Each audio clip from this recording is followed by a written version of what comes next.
Hey, seventh grade, this is homework 4 for my seventh grade regular math class. Um, just remember when I do these videos, I'm not giving you the answers unless it's something really difficult. I'm just guiding you, trying to remind you of things to help you be successful. This homework is due Thursday. If you don't turn it in by Thursday, it absolutely has to be in by Friday. And if you owe me any work, please get it done and put it in the drawer so it doesn't affect your report card grade. Okay, number 1. First off, the thing you need to notice is that it says, note, volume of a rectangular prism is length times width times height, or the big B times H. And the big B, if you remember, stands for area of the base, okay?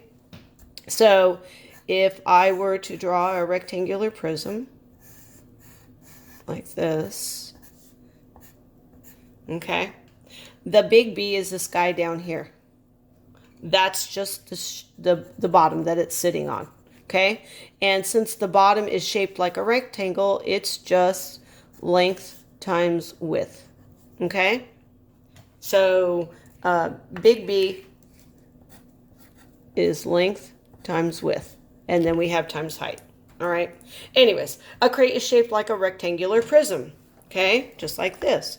The crate is 1.2 feet wide, 3 feet long, and 4.5 feet tall. What is the volume? So all you're going to do is volume equals the area of the base times the height.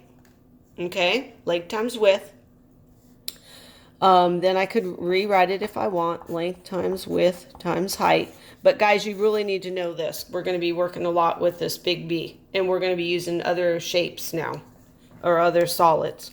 Okay, so if volume is length times width times height, it's just going to be the 1.2 times the 3 feet times the 4.5 feet. Okay, now these all mean multiply. There's decimals. But guys, what I would do if I were you, I would maybe multiply the whole number and one of these. Once you get that, then you're going to have to come back and multiply it again. Okay? But it's just multiplication. Remember, when you multiply, you don't have to line up your decimals. That's only when you add or subtract. And when you're done, you just count how many decimal places that you need. For instance, if I was doing 0.25 times 1.3. I don't line up my decimals. I line up my numbers and I do the math. So 15 carry the 1, that's 7. I did my 1s. Now I'm going to do my 10s. So I'm going to put a 0 placeholder. 1 times 5 is 5. 2 times 1 is 2. I add it up and I get 325. Okay? But I have to come over here and see how many decimal places, or how many places after the decimal. 1, 2, 3. So I go 1, 2, 3, and this would be my answer. Okay? That's not the answer for this. I'm just showing you, you don't have to line up your decimals, you line up the numbers. Okay? Number 2, what is the value of the expression below? And again, the only difference of an expression and an equation is there's no equal sign. Okay? Equation, there's equal sign. Expression, there's not.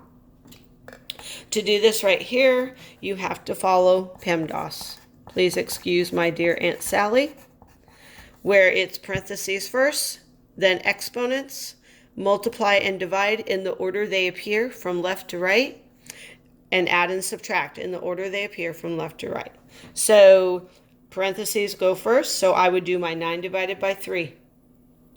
Whatever I get, I'm going to rewrite it, and then I'm going to do my exponent. So I'll do that part for you. So 9 divided by 3 is 3.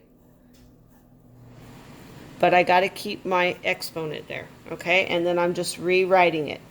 Now, every time I do this, I need to rewrite it every step. So my next step is going to be my exponent. And remember, that's not 3 times 2 is 6. That is 3 times 3, 2 times, okay? 3 to the 4th power would be 3 times 3 times 3 times 3. 3 times 3 is 9. 9 times 3 is 27. 27 times 3 is 81, okay? So just remember that's not 3 times 2 is 6. Do that and see if you can figure out the right answer over here. Number 3. Now, guys, these are all 6th grade standards. I pulled things just to review you because we're going to be doing so much of the same stuff this year, just adding to it. So if you can recall this, you're good to go. Okay, Miss Jacobs is a photographer. She charges $135 for the first hour she works and $100 for each additional hour. Miss Jacobs charged a total of $535 for her job on Friday.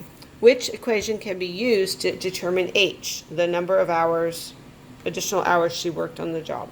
Okay, so the biggest thing I know is a total. It's got to equal $535.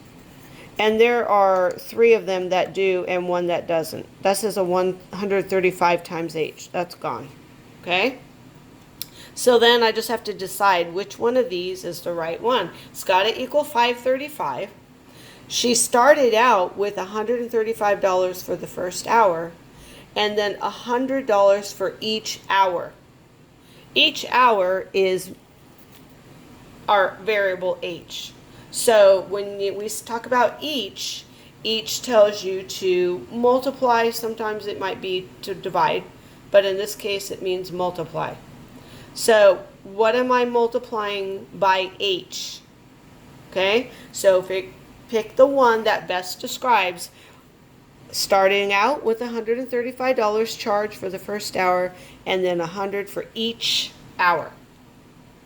All right. Number 4, which expression, again, an expression has no equal sign, is represented by the model below.